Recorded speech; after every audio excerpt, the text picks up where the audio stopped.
स्वागत है आप सभी को हमारे YouTube चैनल विजन इंस्टीट्यूट में। आज फिर से लेके आए करंट अफेयर्स बेस्ड ऑन 8 मई 2020 को लेके और चलते हैं कुछ 10 मोस्ट इंपोर्टेंट क्वेश्चन की तरफ। तो यहाँ पे जो हमारा क्वेश्चन है कि किसे रिसेंटली वर्ल्ड वॉर 2 का कॉमेमोरेटिव मेडल दिया गया है रसिया द्वारा। तो यहाँ पे जो हमारा आंसर हो जाएगा वो हो जाएगा किम जोंग उन जो कि रसिया किम जोंग उन जो कि नॉर्थ कोरिया के आप किंग कह सकते हैं, किंग भी हैं और लीडर भी हैं और वहां पे जो गवर्नमेंट चलाते हैं वही चलाते हैं। तो उन्हीं को ये अवार्ड दिया गया है to mark the 75th anniversary of victory over Nazi. जो सेकेंड वर्ल्ड वॉर में जो नाजी के ऊपर इन लोग का जीत हुआ था उसी के लिए ये मेडल दिया जा रहा है और ये किंग को दिया जाएगा ताकि वो safeguarding the memories of Soviet soldiers who died in the territory of North Korea. जो सोल्जर्स नॉर्थ कोरिया के टेरिटरी में शहीद हुए थे, एक्चुअली शहीद हुए थे, तो उनका जो सेफगार्ड या फिर उनका मेमोरीज को रखा है सोवियत नॉर्थ कोरिया ने संभाल के, तो उसके लिए मेडल दिया गया है। और ये एक स्टेटमेंट आया रशियन एम्बेसडर जो कि नॉर्थ कोरिया में, वो जाके फिर नॉर्थ कोरियन के जो फॉरेन मिनिस्टर है उनको जाके मई 5 को ये अवार्ड दे के आते हैं।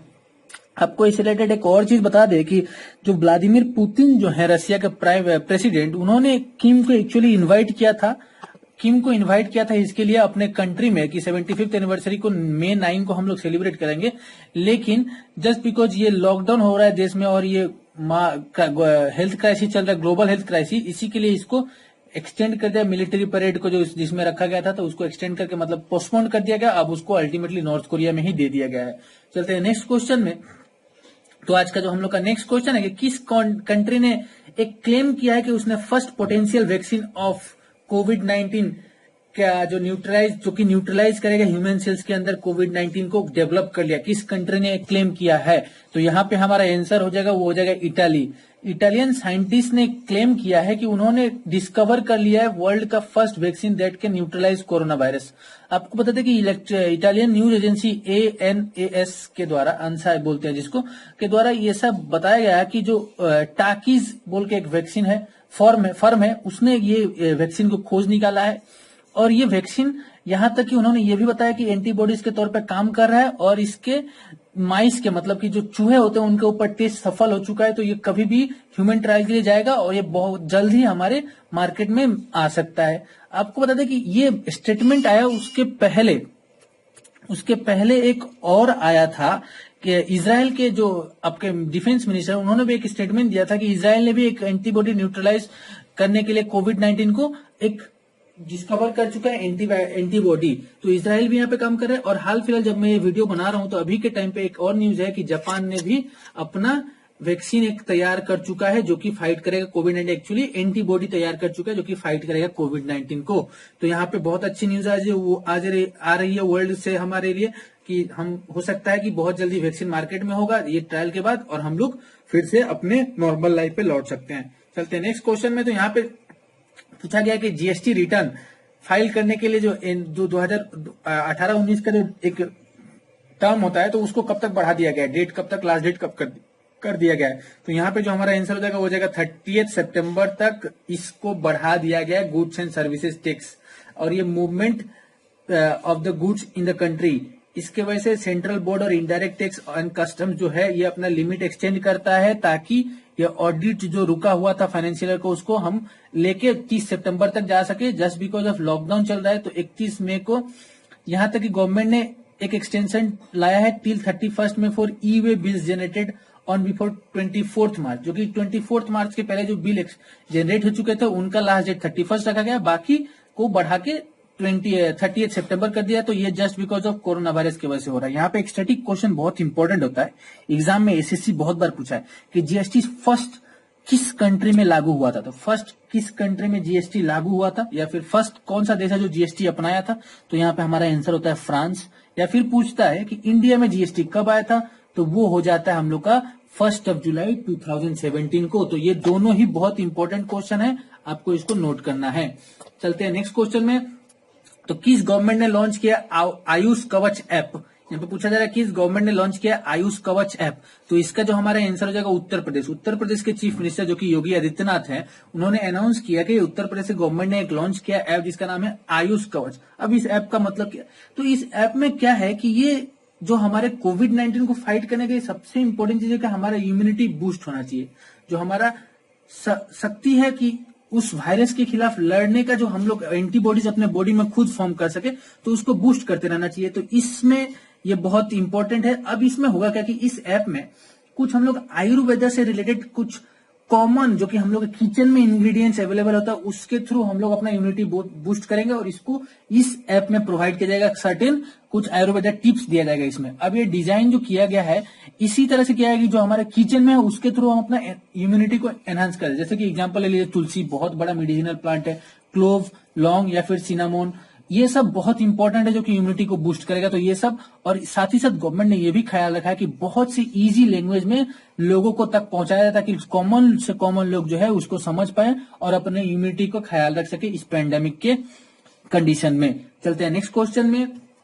तो नेक्स्ट क्वेश्चन है कि कर्नाटक गवर्नमेंट ने एक पैकेज अनाउंस किया जो फ्लावर ग्रोवर्स हैं, वेवर्स हैं, बार्बर्स हैं, टैक्सी ड्राइवर, ऑटो ड्राइवर जो कि है जितने लोग हैं, ये जो डेली के जो काम करने वाले लोग हैं, तो उनके लिए कितना का पैकेज अनाउंस किया, आपको अमाउंट पूछ रहा है। तो यहाँ पे हो जाएगा 1600 या फिर 1610 करोड़ का पैकेज अनाउंस करता है कर्नाटका का गवर्नमेंट ने, जो कि बीएस येदियुरप्पा है वो बोले हैं, उन्होंने अनाउंस किया कि हम एक रिलीफ लाएंगे, एक पैकेज लाएंगे जो कि फ्लावर्स है, फ्लावर ग्रोवर्स है, फार्मर्स है, वाशरमैन है, ऑटो रिक्शा, टैक्सी ड्राइवर, जितने एमएसएमई वर्कर्स है, लार्ज इंडस्ट्री वीवर्स है, जो कि डेली जैसे कि डेली बेसिस पे उनका काम चलता था जो ठप पड़ा है, तो उनके लिए एक पैकेज लाया है। इस पैकेज का नाम रखा है, स्कीम का नाम रखा है वीवर सम्मान योजना for the benefiting of suffering weavers, जो कि डेली वेज वर्कर्स हैं उनके लिए लाया गया है। आपको बता दें यहाँ से एक स्टैटिक क्वेश्चन, तो वहां के जो गवर्नर है वजूभाई बाला है। चलते हैं नेक्स्ट क्वेश्चन में।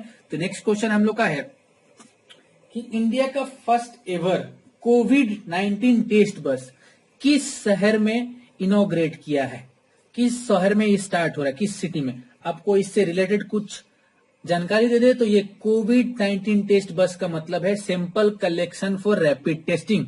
रैपिड टेस्ट के लिए हम लोग सैंपल कलेक्शन करेंगे, जो कि ये किस शहर में स्टार्ट हो रहा है। तो आपको बता दें कि इंडियन इंस्टीट्यूट, यहाँ पे आंसर पहले हमारा हो जाएगा कि मुंबई हो जाएगा, मुंबई में स्टार्ट हो रहा है। तो इंडियन इंस्टीट्यूट ऑफ टेक्नोलॉजी जो कि आईटी एलुमनी काउंसिल है, उसने डेवलप किया एक बस जिसको नाम रखा गया कोविड टेस्ट बस इन मुंबई, और ये बस सिटी के चारों तरफ घूमेगा और सैंपल्स कलेक्ट करेगा फॉर रैपिड टेस्टिंग।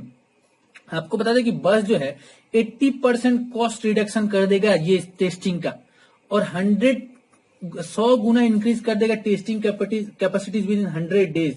100 डेज के दिन ही 100 दिन के अंदर ही 100 गुना कैपेसिटी भी इंक्रीज कर देगा। एक इंडिजीनियस मेथड पे बेस्ड किया गया है, first vehicle of its kind होगा, जो कि फर्स्ट टाइम ऐसा आ रहा है जिसमें आर्टिफिशियल इंटेलिजेंस बेस्ड करके लगाया गया है सैंपल कलेक्शन के लिए।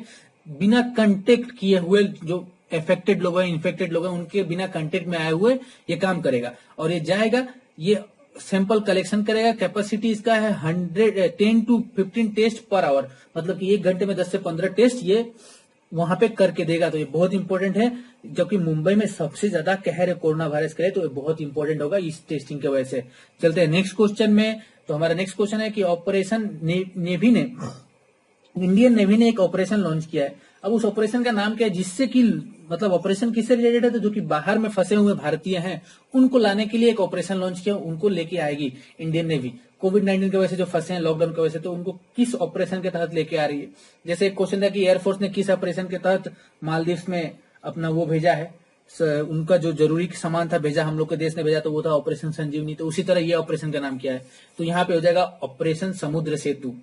ऑपरेशन समुद्र सेतु के तहत नेवी ने लॉन्च किया है एक ऑपरेशन, जिसके थ्रू इंडियन सिटीजन जो कि बाहर फंसे हैं दूसरे देशों में, उनको लेके आएगी अपने देश। कोऑर्डिनेशन के through with the ministry of external defence और होम अफेयर्स के थ्रू और हेल्थ अफेयर, इनके थ्रू इनको लेके आया जाएगा अपने देश, और फिर उनको क्वारंटाइन किया जाएगा, फिर उनको अपने अपने घर भेजा जाएगा जिनको सिम्टम्स नहीं होंगे कोरोना वायरस के टेस्टिंग के बाद। आपको बता दें कि ये सेतु में 2 नेवी शिप्स इन्वॉल्व है। ये जो ऑपरेशन है समुद्र सेतु, इसमें 2 नेवी शिप जिनका नाम है आईएनएस जलसावा और आईएनएस मगर, जो कि करेंटली अपना फर्स्ट फेज का काम मालदीव जो कि कैपिटल उसका है माले, उसके तरफ चले जा चुकी हैं, और 8 मई को उनका फेज 1 का इवैक्यूएशन होगा, फिर वहां पे अपने देश पे छोड़ेंगे, फिर बाकी देशों से ऐसे ही थ्रू वाटर हम लोग लेके आएंगे। एक डिफेंस मिनिस्ट्री के प्रेस रिलीज से हमको पता चलता है। आपको ऐसे एक स्टैटिक क्वेश्चन बता दे, तो जो प्रेजेंट के अभी जो नेवी के हमारे चीफ है वो करमबीर सिंह है। यहां से अभी जो हम एयरफोर्स वाला वो भी इंपॉर्टेंट क्वेश्चन था, तो वो ऑपरेशन संजीवनी था, नेवी का ऑपरेशन समुद्र, क्योंकि नेवी समुद्र में रहती है, समुद्र सेतु है, और उसका संजीवनी था क्योंकि हम किसी देश का मदद कर रहे थे।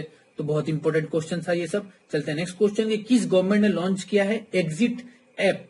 एक एग्जिट ऐप लॉन्च हुआ है जिससे की वजह से कि उसके जो मोबाइल एप्लीकेशन है, तो पीपल जो कि अदर स्टेट के उस स्टेट में फंसे हुए हैं, तो उनको इस ऐप के थ्रू अपना रजिस्ट्रेशन करके दूसरे स्टेट में, उनके स्टेट में भेजा जा सके। तो यहाँ पे हमारा आंसर हो जाएगा, वेस्ट बंगाल ने एक ऐप लॉन्च किया जिसका नाम रखा है एग्जिट ऐप। अब इस ऐप में है क्या, मान लीजिए कि आप असम के, बिहार के, झारखंड के, उड़ीसा के लोग जो बंगाल में फंसे हुए हैं, तो उनके लिए एक ऐप लाया है जिसका नाम रखा है एग्जिट ऐप। उस ऐप के थ्रू जो कि लोग फंसे हुए लॉकडाउन की वजह से, वो अपने नेटिव प्लेस को रिटर्न कर पाएंगे। पहले तो उन्हें क्या करना है कि जो गवर्नमेंट, स्टेट गवर्नमेंट का जो वेबसाइट है एगीए बांग्ला, उसको जाके डाउनलोड कीजिए, उससे वहां से ऐप को डाउनलोड कीजिए। इसके थ्रू आप परमिशन मिलेगा जो कि डायरेक्टली आपको आपके घर छोड़ने के लिए इसमें सारी डिटेल्स दी जाएंगी और फिर आपको बंदोबस्त किया जाएगा, आपको व्यवस्था किया जाएगा कि कैसे आपको वहां छोड़ के हम आ सकते हैं। तो ये था हम लोग का क्वेश्चन। यहाँ से स्टैटिक क्वेश्चन ये हो सकता है कि अभी कुछ दिन पहले, कुछ महीनों पहले यहाँ का गवर्नर चेंज हुआ, तो अभी प्रेजेंट में जो गवर्नर है जगदीप धनखड़ है। चलते हैं नेक्स्ट क्वेश्चन।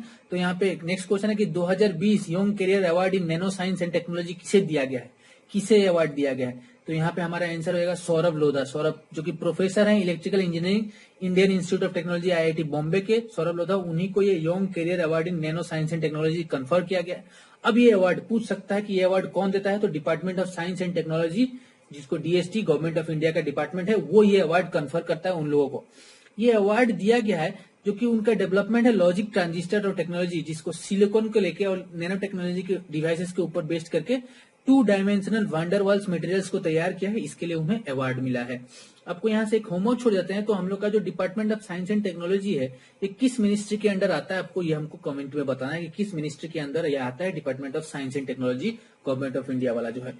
चलते हैं नेक्स्ट क्वेश्चन। तो कृष्णन रामचंद्रन, जिनको रिसेंटली एमडी और सीईओ बना दिया है, किस इंश्योरेंस कंपनी का, यहाँ पे पूछ रहा है किस इंश्योरेंस कंपनी का उन्हें एमडी और सीईओ अपॉइंट कर लिया गया। तो यहाँ पे हमारा आंसर हो जाएगा Max Bupa health insurance. Max Bupa health insurance ने क्या किया है कि कृष्णन रामचंद्रन को न्यू मैनेजिंग डायरेक्टर और चीफ एग्जीक्यूटिव ऑफिसर अपॉइंट किया है। वो सक्सीड करते हैं आशीष मेहरोत्रा को, जो कि अपना सक्सेसफुल 5 साल कंप्लीट करके वहां से रिटायर हो रहे हैं। तो उनके जगह पे अनदर दूसरे अपॉर्चुनिटी के, मतलब कि जो आशीष मेहरोत्रा है वो कहीं दूसरे स्विच कर रहे हैं किसी और कंपनी में 5 साल के बाद, ऑलमोस्ट 5 साल के बाद। तो अब ये जो रामचंद्रन है उनकी जगह पे लेंगे। रामचंद्रन के बारे में बता दें तो इनका हेल्थ इंश्योरेंस, हेल्थ केयर और लाइफ साइंसेज के सेगमेंट में 23 साल का एक्सपीरियंस है, और ये लास्ट पहले अपोलो म्यूनिक हेल्थ इंश्योरेंस के सीईओ रह चुके हैं। तो बहुत ज्यादा एक्सपीरियंस है, इसीलिए अब उनको यहाँ पे मैक्स ब्यूपा हेल्थ इंश्योरेंस अपना सीईओ अपॉइंट किया।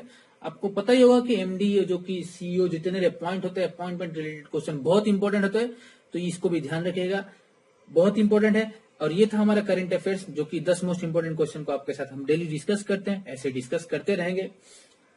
आशा करते हैं आपको वीडियो बहुत अच्छा लगा होगा। अच्छा लगे तो लाइक कीजिए और शेयर करते रहिए, ताकि बाकी ज्यादा से ज्यादा लोगों तक ये पहुंचे और लोग करंट अफेयर्स पढ़ते रहें एग्जाम पर्सपेक्टिव से। धन्यवाद, थैंक यू वेरी मच।